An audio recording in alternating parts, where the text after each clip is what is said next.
पर तो अब संभव दिखते नहीं है, कब तक संभव है? देखिए, चुनाव तो सरकार का काम है कराना, लेकिन हाई कोर्ट ने अब जब शक्ति दिखाई है तो चुनाव तो कराना पड़ेगा। लेकिन ये चुनाव लेट हो रहा है, ये बात भी सही है। अब हाई कोर्ट खुद तो जाएगा नहीं वोट डलवाने, चुनाव तैयारी कराने, सरकार को ही करना है।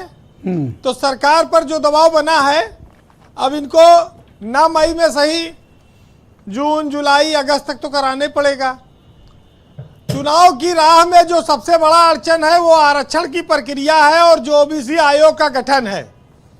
जब तक ये नहीं हो जाता, जब आयोग का गठन होगा तो उसको 2-3 महीना तो कम से कम लगेगा कि आरक्षण की जो उसकी प्रक्रिया है पूरा करके वो बताए। तो ये एक समस्या बड़ी है। उसके बाद फिर मतपत्र छपेंगे, मतपेटियों को पहुंचाने का काम होगा। इसी बीच वोटर लिस्ट को दुरुस्तीकरण का करने का काम चल रहा है। बहुत सारे काम करने पड़ेंगे। लेकिन एक चीज़ ये लगता है कि अगर चुनाव लेट हुआ तो ठीकरा ओम प्रकाश राजभर के ऊपर फूटेगा कि इनका विभाग तैयारी नहीं करा पाया था। और चुनाव में अब जितनी देरी होगी वो समझ लीजिए, तैयारी तो आज से आपने शुरू करा दी, खर्चा फिर आज से आपने शुरू करा दिया। होली में थोड़ा रुक गया था, उम्मीद थी कि चुनाव शायद नहीं होगा, लेकिन आज की डिबेट कराकर आपने प्रत्याशियों का खर्चा शुरू करा दिया। अब आज के बाद कैंडिडेट गांव-गांव घूमने लगेंगे और उनके साथ लोग भी चलने लगेंगे, क्योंकि अब उम्मीद दिख गई है कि चुनाव आने वाला है। करीब 50,000 पद तो खाली प्रधान के हैं। इसके अलावा सदस्य, जिला पंचायत सदस्य, ब्लॉक प्रमुख, बहुत सारे चीजें हैं। ब्रजेश जी, इस चुनाव में सबसे बड़ी बात है कि अनिल दुबे की पार्टी भी बैतरणी पार कर जाएगी। कुछ सीटें इनको भी लड़ने का मौका मिल जाएगा। अभी तक इनका जिला पंचायत का अध्यक्ष एक्को नहीं है, लेकिन बीजेपी का अब की बार ये पीठ पे लद के ये भी जो है कुछ सीटें ये जीतेंगे। ये लोग कोशिश करेंगे भाई हमारा एक आध जिला पंचायत अध्यक्ष बन जाए।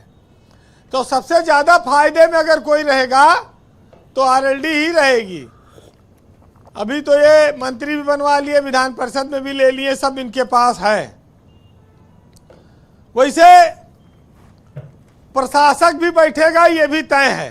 सरकार को 2-3 महीने का समय चाहिए अतिरिक्त रूप से, और 26 मई को जो कार्यकाल खत्म हो रहा है उसके बाद ये समस्या आएगी। लेकिन एक बात बताएं वीरेंद्र जी, कि प्रशासक एक बार बैठ जाता है तो जल्दी उठता नहीं है।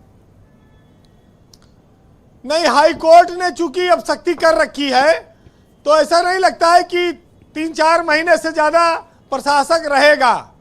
चुनाव तो कराना पड़ेगा, और चुनाव एक तरह से सेमीफाइनल होगा। विधानसभा का चुनाव उसके बाद लगा है जी। तो सरकार इस चुनाव को बहुत गंभीरता से लड़ेगी, बीजेपी बहुत गंभीरता से लड़ेगी। देखिए, इस सब चुनाव में विपक्ष के लिए ज्यादा अवसर नहीं होता, खासतौर से ब्लॉक प्रमुखी में और जिला पंचायत अध्यक्षी में। अगर ये चुनाव जनता से सीधे होने लगे, जिला पंचायत अध्यक्ष और ब्लॉक प्रमुख का, तब तो लड़ाई होगी।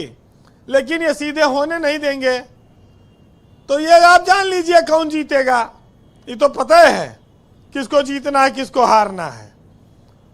आप आज ये 4 लाइन का शेर सुनिए और इसी में सारी बात छुपी है कि फकत तीरगी है बसेरे में मौला, और नया साल गुजरा है अंधेरे में मौला, और हो रहे हैं सारे काम वर्दी में, और जो रहे सुबह शाम वर्दी में। और पहले दाना डाल भतीजे, फिर कर उसे हलाल भतीजे, और बिला वजह मत करिए शोर, और जिसका डंडा उसका जोर। वीरेंद्र जी, बहुत शुक्रिया। वैसे शेर व शायरी में आप हमेशा सुरेंद्र राजपूत पर बहुत भारी पड़ते हैं, और आपके शेर के बाद वो कुछ पढ़ ही नहीं पाते हैं। बहुत शुक्रिया।